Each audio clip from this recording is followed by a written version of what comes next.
Muy buenas tardes, mi nombre es Patricio Toledo, soy enfermero técnico en medicina de sumersión, soy enfermero naval de carrera, ¿no es cierto? Ya llevo cerca de 33 años de carrera. Como técnico en medicina de sumersión, estaba sacando la cuenta recién, estoy cumpliendo 24 años en este momento. Se me encargó por los queridos amigos que me invitaron a hacer esta presentación, se me encargó que explicara un poquito qué es lo que es la enfermería de sumersión, ¿no es cierto?, acá en Chile, y también que le explicara cuál era nuestro trabajo y nuestra labor a bordo. Escuchando a Adolfo y al doctor Escalante, hoy día me he dado cuenta que la medicina hiperbárica da para mucho. ¿Ah? Y está para mí, ¿no es cierto?, que hacemos trabajos demasiado, ¿cómo se llama?, muy iguales, ¿no es cierto?, con Adolfo, ¿no es cierto?, y con el doctor, que nosotros no los conocíamos, o sea, no teníamos una interfaz, ¿no es cierto?, y a su vez, ¿no es cierto?, yo voy a presentar lo que hacemos nosotros con nuestros amigos los buzos. ¿Ya? Primero que nada, lo que quiero enseñar, ¿no es cierto?, que nosotros somos una especialidad, la cual en Chile, ¿no es cierto?, tenemos como el monopolio en la parte marina, la parte naval. Nosotros estamos siempre llanos a cumplir nuestro deber de ayudar a nuestro amigo los buzos. Para eso fuimos preparados primero que nada como, ¿no es cierto?, como un enfermero de combate. ¿Ya? Es un enfermero el cual fue creado en una escuela matriz, la Escuela de Grumeta de la Armada de Chile, ¿no es cierto? Y tiene su formación básica en la Escuela de Sanidad. Parte como enfermero naval.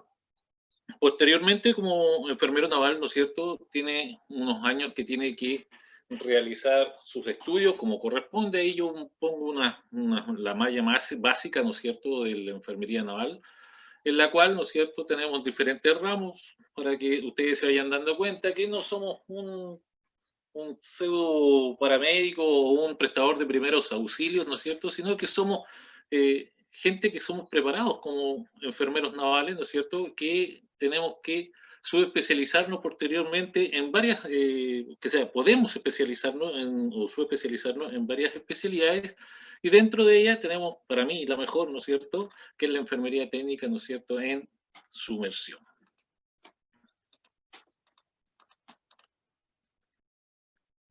Para hacer curso técnico de medicina de sumersión pasamos cerca de 2.000 a 3.000 horas, ¿no es cierto? Perdón, casi 3.000 horas, ¿no es cierto?, de solamente preparación pedagógica para ser enfermeros de sumersión, donde pasamos diferentes ramos técnicos, ¿no es cierto?, como procedimiento de compresión, fisiopatología, física aplicada al buceo, sistema de buceo. Lo que tenemos que tener en consideración que el buzo, perdón, el enfermero de sumersión en sí es un buzo, ¿ya? Es un buzo más preparado en la parte autónoma, ¿no es cierto? Y en la parte de buceos asistidos de superficie, tanto en mezcla de gases como en aire, ¿ya? ¿Por qué se hace esto? Principalmente porque el enfermero, al menos en nuestra formación, el enfermero técnico, ¿no es cierto?, tiene que conocer cuáles son las situaciones a las que está expuesta el buzo, y en base a eso mismo, posteriormente, poder verificar, ¿no es cierto?, cuáles son las patologías que se le puede producir al buzo en su actividad diaria.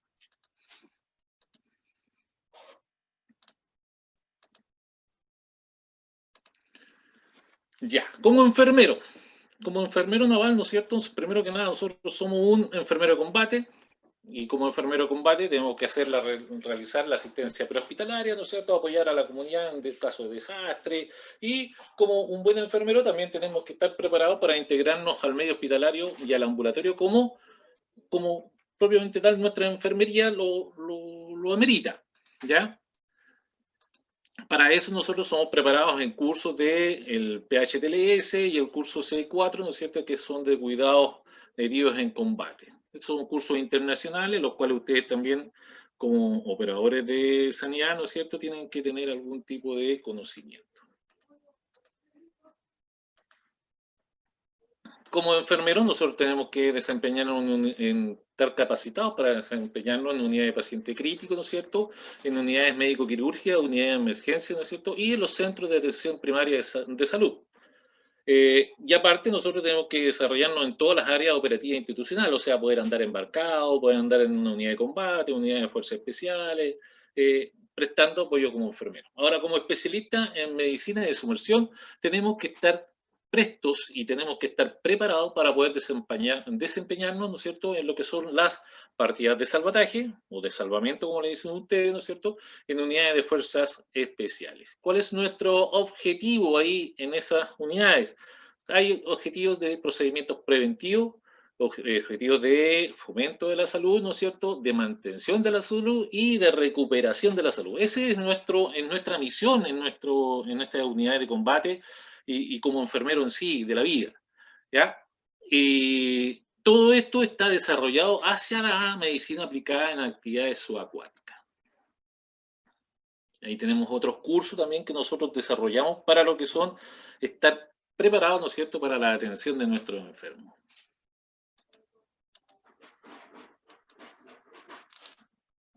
Disculpe, me pasé una diapositiva.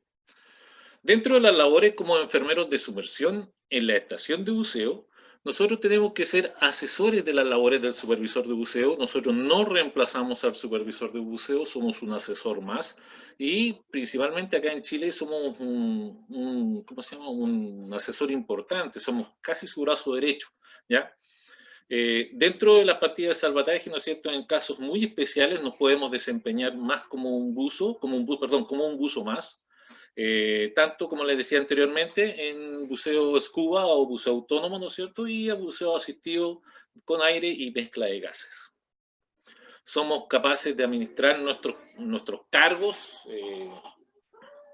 ¿qué más? Podemos desempeñarnos como inside tender, outside tender, ¿no es cierto? Y operadores y mantenedores de sistemas hiperbáricos.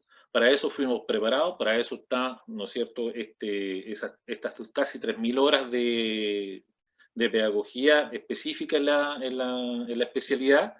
Y en base a eso mismo nosotros podemos estar, ¿no es cierto?, y desempeñarnos en esta área operativa propiamente tal de la medicina subacuática. Nos podemos desarrollar, como decíamos ahí, como tender interiores, tender exteriores, ¿no es cierto?, para lo que son las atenciones de pacientes en la estación de buceo, ¿no es cierto?, o como operadores de cámara hiperbárica en lo que son, ¿no es cierto?, los diferentes centros de atención. Como una de las labores preventivas dentro de lo que es el trabajo de nuestra especialidad, lo primero que nada es, al igual como comentaba Adolfo, ¿no es cierto?, nosotros tenemos que verificar que nuestros buceadores estén posibilitados de realizar la actividad, porque hay algunas situaciones que pueden ser por razones agudas o razones crónicas que no puedan integrarse en forma segura al equipo de trabajo. Y es labor del especialista a bordo, el enfermero de sumersión de a bordo, que nuestros buzos estén en la condición que corresponda para poder realizar la actividad, ¿ya?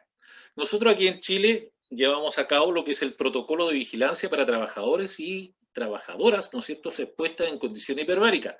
Este protocolo, como todos los protocolos, explica, ¿no es cierto?, cuáles son las patologías que tienen una, ¿cómo se llama?, una situación de prohibición de bucear a nuestros trabajadores, tanto prohibiciones que son definitivas como son prohibiciones que son transitorias. Hay un listado, ¿no es cierto?, de estas patologías que nosotros lo primero que tenemos que hacer es desarrollar algunas preguntas, ¿no es cierto?, para verificar caso este listado está acorde a las patologías que nosotros debemos tener más cuidado o debemos presentar a nuestro médico, porque acuérdense que nosotros como enfermeros de sumersión, nosotros podemos desarrollar alguna hipótesis diagnóstica o podemos presentar a nuestro médico especialista y decir, ¿sabe qué? Esta persona tiene esta enfermedad. ¿Qué preguntas debemos hacernos para verificar si esta enfermedad está contraindicativa contra la actividad que vamos a realizar? Por ejemplo, la enfermedad que presenta afecta la seguridad personal de quien se desempeña en condición hiperbárica, ya sea en el agua o en la cámara hiperbárica u otro. Esta situación afecta la seguridad de otros que se desempeñan en condiciones hiperbáricas o deben prestar asistencia. Y las condiciones hiperbáricas pueden exacerbar la enfermedad a condición específica, ¿no es cierto?, del trabajo realizado en condiciones hiperbáricas. Puede provocar alguna secuela, a mediano o largo plazo en relación con la enfermedad o condición específica. O sea, nosotros haciendo estas preguntas podemos dirigirnos, ¿no es cierto?, a lo que es el listado, ¿no es cierto?, de enfermedades que están contraindicadas, ¿no es cierto?, donde hay contraindicaciones que son definitivas o transitorias, ¿no es cierto? Y para eso nosotros podemos llegar a consenso. Te pongo esta foto acá, ¿no es cierto? Porque aquí hay reuniones que se realizaron, ya sea en Chile, ¿no es cierto? Cuando se formó la Sociedad Hiperbárica de Chile y cuando tuvimos la prestigiosa visita del doctor de Sola, ¿no es cierto? Y en base a esas visitas, en base a esas orientaciones que se nos dieron aquí en Chile, ¿no es cierto? Fuimos capaces de crear la primera asociación, ¿no es cierto?, hiperbárica de Chile. Acá está el listado que les decía, ¿no es cierto? Vamos a hacer un repaso, más que un repaso, sino que vamos a ir presentándolas. Ojalá que las puedan ir viendo, ¿no es cierto?, a poco, no en virtud del tiempo, no vamos a hacer una explicación de cada una de ellas, sino que más que nada vamos a ir viéndolas para que ustedes tengan en cuenta. Lo bueno es que esta presentación, al igual que las antiguas presentaciones, yo creo que se está grabando y ustedes van a poder, ¿no es cierto?, verificarlas, ¿no es cierto?, directamente y podrán ¿cómo se llama?, poder ir viendo caso alguno de sus buzos o alguna de su gente que está trabajando con ustedes tiene alguno de estos tipos de enfermedades. Esto ya a ustedes tienen que prenderle una luz de alarma. ¿Para qué? Para que sea llevado, ¿no es cierto?, al doctor o al médico, ¿no es cierto?, que le autoriza a la persona, ¿no es cierto?, que ustedes van a trabajar en su equipo de trabajo, para ver caso él autoriza, siendo que ya aparece en un listado, ¿no es cierto?, esa es la voz de alarma para la enfermera de sumersión. Entonces, si aparece en un listado, yo ya tengo que presentárselo al doctor, cosa que el doctor tome la responsabilidad, ¿no es cierto?, de dar la autorización para la continuidad de esta persona en el equipo de trabajo. Hay bastantes enfermedades, ¿no es cierto? Hay un listado de 60 y algo de enfermedades, ¿no es cierto?, que están dadas por la DAN, ¿no es cierto? Y por el protocolo también que les comentaba anteriormente de enfermedades listado de enfermedades del protocolo de respuesta a hiperbaria. Hay algunas que son conocidas, hay algunas que no son tanto, ¿no es cierto? Pero, como lo vamos mostrando acá, ustedes las van a tener. Aquí hay una buena, ¿eh? El IMC mayor a 32. Son muy pocos los buzos aquí en Chile que tenemos, tenemos el IMC bajo ese maldito número. ¿Ya? Perforaciones timpánicas, ¿no es cierto? Disfunciones y problemas del oído. Todas estas, como les decía anteriormente, son situaciones que nosotros debemos tener pendiente, ¿no es cierto? Debemos tener claras, ¿no es cierto?, que son contraindicativas del buceo, pero hay algunas situaciones que son en aspectos especiales, ¿no es cierto?, que el doctor puede autorizar, ¿no es cierto?, que pueda pertenecer al grupo. A lo mejor te van a dar algunas restricciones, te pueden decir, ¿sabes que esta persona puede bucear, pero puede bucear hasta cierta profundidad, o esta persona lisa y llanamente no puede bucear, pero esta persona puede cumplir labores de superficie, por ejemplo, de supervisión, por ejemplo, de operadores de algún tipo de maquinaria, operadores de consola. O sea, podemos darle la posibilidad de que esta persona pueda seguir trabajando dentro del equipo de buceo, pero bajo la autorización médica. Dentro de las labores del especialista a bordo también están las labores que hacen de fomento de la salud. Y esa labor está principalmente dada, ¿no es cierto?, para que nuestros buceadores realicen, ¿no es cierto?, una actividad física dependiendo de un plan de entrenamiento. Este plan de entrenamiento en lo que son nuestros buzos de la Armada tienen un plan de entrenamiento estricto, el cual tienen que seguir y tienen que rendir cuenta. Si bien es cierto, no se rinde cuenta al enfermero de sumersión, sino que el enfermero de sumersión tiene que tener en consideración que este especialista está en condiciones de realizar esta actividad física también. En lo que es dieta y nutrición, ¿no es cierto?, la vigilancia de cantidad de calorías necesaria para el trabajo del buzo, y así como los alimentos contraindicados durante la actividad, y por último, la educación para el consumo de una alimentación sana. ¿Qué quiere decir eso? Cuando andamos embarcados, cuando andamos en plataformas de buceo, nosotros vamos y almorzamos en la cocina del buque o en la cocina de la empresa en la cual estamos trabajando. Entonces, ¿qué es lo que hay que hacer? Hay que, como enfermero de sumersión, dirigirse al maestre de cocina, ¿no es cierto?, y decirle, sabe que nuestros buzos necesitan una cantidad de calorías mínimas para lo que es el trabajo diario, y también hay unos medicamentos que están hay unos alimentos que están contraindicados para la actividad de buceo. Todos sabemos que los alimentos meteorizantes o timpanizantes, ¿no es cierto?, producen algún tipo de problema, ¿no es cierto?, para lo que es la actividad, por lo cual se le recomienda al maestre, ¿no es cierto?, que por favor evite, ¿no es cierto?, ese tipo de alimentación previa a la actividad. Realizar charlas de educación, ¿no es cierto?, y de perfeccionamiento en temas de relación de la salud del buceo. ¿Ya? Nuestras charlas, nuestro bucito ahí justo entrar al agua, se van al bar, no es muy indicativo. Dentro de las labores del especialista a bordo, ¿no es cierto?, la mantención de salud, nosotros tenemos que seguir ciertos parámetros.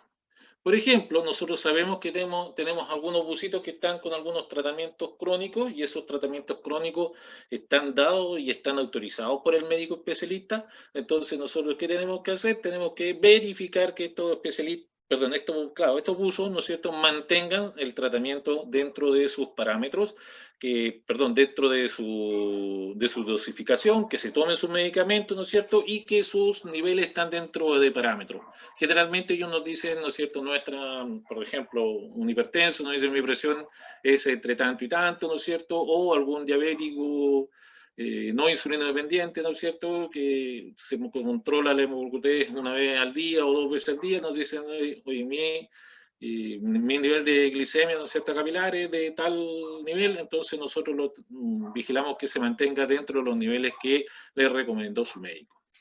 Realizar de chequeos de salud pre y post buceo, ¿no es cierto? Nosotros manejamos unas pseudo listas de chequeo, en la cual nosotros hacemos unas preguntas previas y posterior al buceo para ir verificando, ¿no es cierto?, si es que está en condiciones de bucear, y después de bucear verificar si es que estas personas se encuentran en las condiciones óptimas de poder realizar un buceo. Esperamos los 10 minutos de reglamento, ¿no es cierto?, para verificar si el buzo está limpio, y una vez que el buzo está limpio, nosotros podemos dejar al buzo que pueda realizar su actividad de desequiparse, ¿no es cierto?, bañarse, y puede ya estar un poquito menos vigilado. Pero los primeros 10 minutos son sagrados, ¿no es cierto?, ahí en la estación de buceo, al lado del supervisor, al lado de su tender o al lado del enfermero de sumersión. ¿Ya?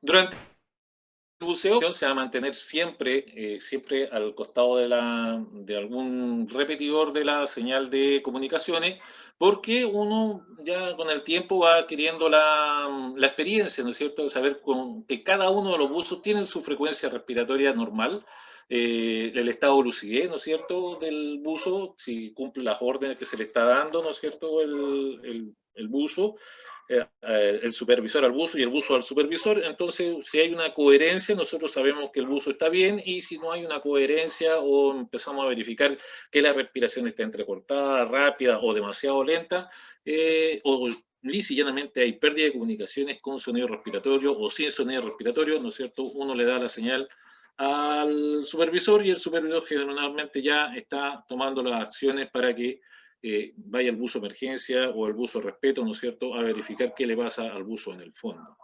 En ese instante nosotros ya estamos preparándonos para la acción. Para mantener la salud, generalmente nosotros también realizamos el chequeo neurológico rápido, el que se produce en la transición desde el agua a la cámara hiperbárica, cuando se hacen procedimientos de compresión de superficie. Todos sabemos que en ese procedimiento tenemos un tiempo acotado, ¿no es cierto?, que es desde la última parada en el agua, si es que le existe, hasta llegar a la cámara hiperbárica, que son un máximo de 5 minutos, y tenemos un tiempo de 3 minutos y medio en superficie para hacer lo que es el chequeo y verificación del examen neurológico rápido, que generalmente ese examen neurológico, si bien es cierto, hay tablas, ¿no es cierto?, hay protocolos que seguir, uno generalmente con el buzo saliendo de la jaula, caminando en forma recta, ¿no es cierto?, respondiendo coherentemente a las preguntas que se hacen, sobre todo sobre el trabajo, qué es lo que se hizo, cómo se siente, ya va chequeando, ¿no es cierto?, algunos niveles neurológicos sin ni siquiera llevar a cabo todas las pruebas que dice el manual. Única y exclusivamente con solamente esa observación ya uno va haciendo un pseudo examen neurológico. Ingresar a la cámara hiperbárica, ¿no es cierto?, con un tender que ojalá tenga conocimientos en primer auxilio, y ese tender de primer auxilio te va a decir si necesita o no necesita el ingreso de este enfermero o el enfermero de sumersión dentro de la cámara, porque nosotros no podemos entrar a la cámara en cada uno de los procedimientos de descompresión, porque si no estaríamos quemados para cuando realmente se necesite. Mantener especial atención, ¿no es cierto?, de los buzos que han llegado a la superficie durante los primeros 10 minutos llegado a superficie. Nosotros tenemos el procedimiento de buzo limpio o buzo claro, ¿no es cierto?, una vez que se cumplen los 10 minutos llegados a superficie. Algunos procedimientos, ¿no es cierto?, con jaula, procedimientos, ¿no es cierto?, con cascos ¿cómo se llama?, de buceo. Buceo en aguas contaminadas, donde hay que aplicar, ¿no es cierto?, todos los que son los conocimientos y las precauciones, perdón, sobre la contaminación que tiene el agua alrededor, y en base a eso hay que planificar cuáles van a ser las medidas que vamos a realizar.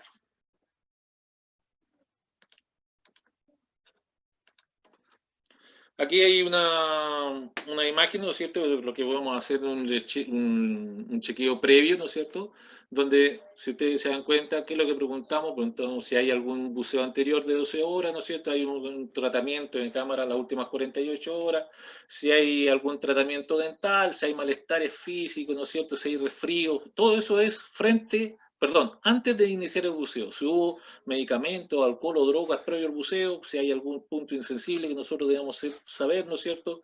La última comida que fue, verificar, ¿no es cierto?, la maniobra mansalva, y en el tip de observaciones generalmente nosotros anotamos si es que hay algún tipo de marca en la piel, ¿no es cierto?, algún tatuaje que pueda ser posteriormente confundido, ¿no es cierto?, con alguna lesión de tipo, ¿cómo se llama?, cutánea, ¿ya? Y una vez salido del agua, ¿no es cierto?, en la lista de chequeo de post-buceo, verificamos primero que nada si hay algún tipo de síntoma de enfermedad por descompresión, ¿no es cierto? Bueno, aquí está todavía por la IRE inadecuada, pero es ED, nosotros sabemos ya. Si hay dolor, hinchazón, picazón, mancha, inconsciencia, si hay alguno de esos, nosotros lo vamos anotando, ¿no es cierto? Y si ustedes se dan cuenta, aquí yo lo tengo dividido en buzo rojo, buzo verde y SB, que significa stand-by. O sea, eso es cuando trabajamos con el tipo de buceo asistido.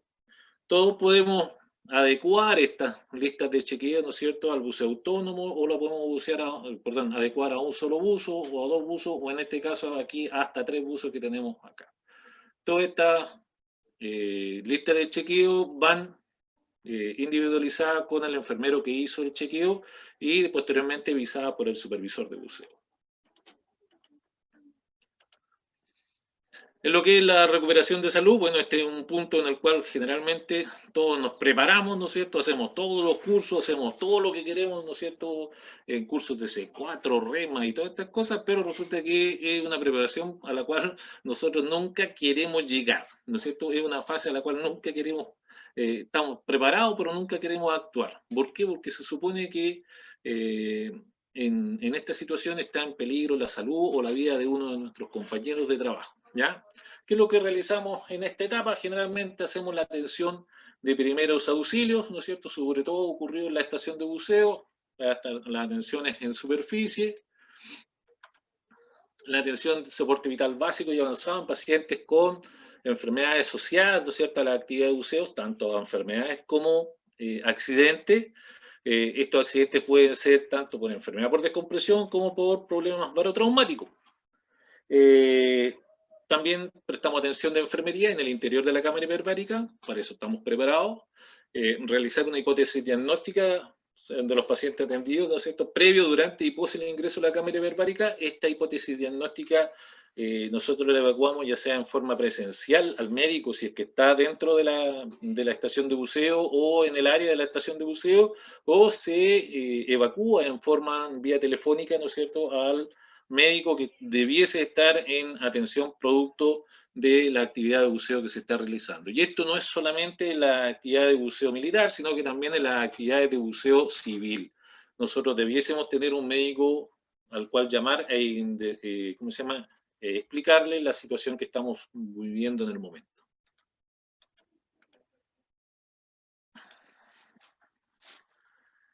No queremos llegar nunca a tratar de atender un buzo, ¿no es cierto?, en esas condiciones.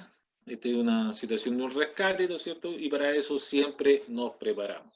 Nos preparamos nosotros, preparamos a nuestros buzos, preparamos a nuestra gente en nuestra estación de buceo.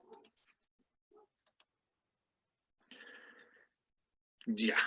Ahora, en estos tiempos, ¿no es cierto?, aparte de toda esta actividad que nosotros hemos realizado o le he presentado anteriormente, se nos ha sumado, ¿no es cierto?, lo que es el COVID, ¿no es cierto? Y en estos tiempos de pandemia, que se nos ha sumado este tipo, nuevo trabajo, ¿no es cierto?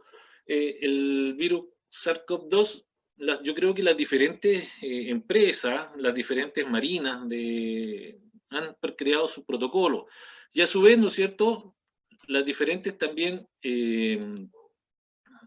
casas clasificadoras, ¿no es cierto?, como la SI, como la DAN, ¿no es cierto?, han implementado algunos tipos de medidas especiales para evitar contagio entre compañeros de trabajo, porque es muy difícil que cada uno de los buzos tenga su equipo personal, sobre todo lo que es buzo industrial. Generalmente se ocupan 2 o 3 cascos, ¿no es cierto?, y esos 2 o 3 cascos se arman para todos los buceos del día. Entonces, en base a eso mismo, las empresas, ¿no es cierto?, han creado protocolos propios de cada uno de sus marcas. Por ejemplo, la Kirby Morgan, ¿no es cierto?, elevó un protocolo específico en el cual les nombraba, ¿no es cierto?, cuáles eran los, ¿cómo se llaman?, los sanitizantes que debiesen utilizar y cuáles son los sanitizantes que no le van a producir daño ¿cómo se llama?, a la estructura, ya sea del casco, la máscara o el equipo que estamos sanitizando. ADCI también salió con un protocolo o una forma de evitar, ¿no es cierto?, los contagios. Y nosotros, ¿no es cierto?, nos hemos basado también harto, ¿no es cierto?, en lo que la Dive Alert Network ha estado subiendo a lo que son los ¿cómo se llama?, subir al internet. Como les dije, yo no me voy a explayar, ¿no es cierto?, en cada una de las protocolos. Les dejo los links donde ustedes pueden llegar, ¿no es cierto?, y pueden verificar posteriormente para cada uno de sus equipos, ¿no es cierto?, para cada uno de sus sistemas de buceo y tipos de buceo, cuáles son los protocolos que están siguiendo cada una de estas empresas, ¿no es cierto?, para poder evitar o minimizar los riesgos de contagio entre usos producto de esta nueva pandemia. Ahora, otra cosa que se nos ha sumado, ¿no es cierto?, también, nosotros no somos inmunes al SARS-CoV-2, ¿no es cierto?, o al COVID, por lo cual esta situación que lo que nos ha traído que nuestros buzos se nos han infectado y la vuelta al buceo, ¿no es cierto?, se ha retardado y se ha tenido que eh, estudiar a los buzos y a los enfermeros de sumersión que han tenido problemas, ¿no?, por esta pandemia, producto que se ha estudiado y se ha demostrado en algunos recientes estudios, ¿no es cierto?, que en nuestros buzos, y pues, en general todas las personas sufren algún tipo de daño pulmonar, el cual tiene que ser o debe ser cuantificado previo a la vuelta al buceo o previo a la actividad en hiperbario.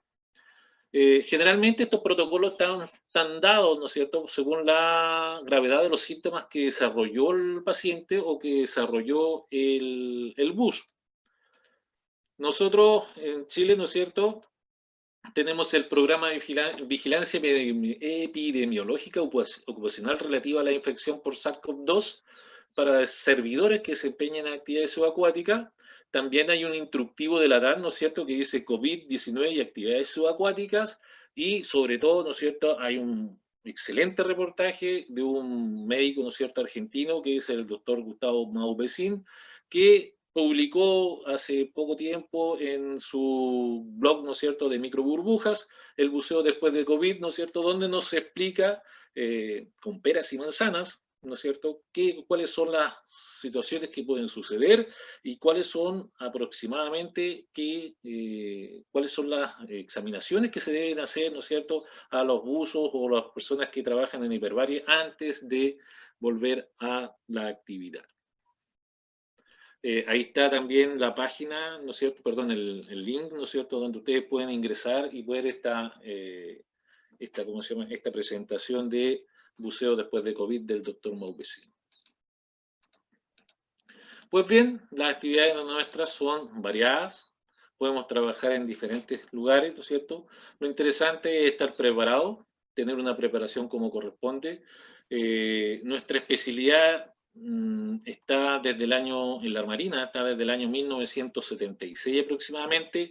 Nació bajo el alero de los enfermeros submarinistas, ¿no es cierto? Los enfermeros submarinistas antes se preocupaban de todo lo que eran las actividades de buceo. Posteriormente se creó la necesidad de que el enfermero submarinista trabajara en los submarinos y hubiese alguien que trabajara con los buzos. Entonces se creó la especialidad de enfermería de sumersión. Como enfermero de sumersión del año 76 nos hemos ido perfeccionando, hemos ido trabajando con diferentes manuales, manual de buceo español, manual de buceo de Cartagena, ¿no es cierto? Y posteriormente hemos ido